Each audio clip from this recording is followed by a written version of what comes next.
সত্যি এই ভাইটার হাতের কাজ দেখলে তোমরাও আমার মতো অবাক হয়ে যাবে। দেখুন বাঁশের গোড়া দিয়ে কত সুন্দর চা খাওয়া কাপ তৈরি করে। তো চলুন ভিডিওটা দেখতে থাকুন।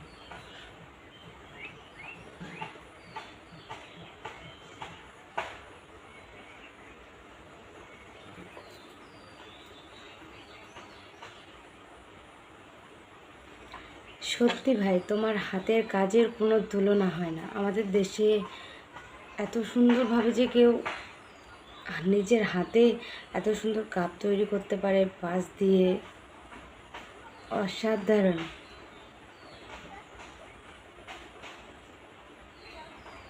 জানি এইসব ভিডিওতে কেউ লাইক করবে না, তো তোমরাই বলো। যদি ভাইয়ের ভিডিওটা ভালো লেগে থাকে অবশ্যই ভিডিওটা শেয়ার করে দেবেন আর সবাইকে দেখার সুযোগ করে দেবেন এই ভাইয়ের হাতের কাজ দেখার।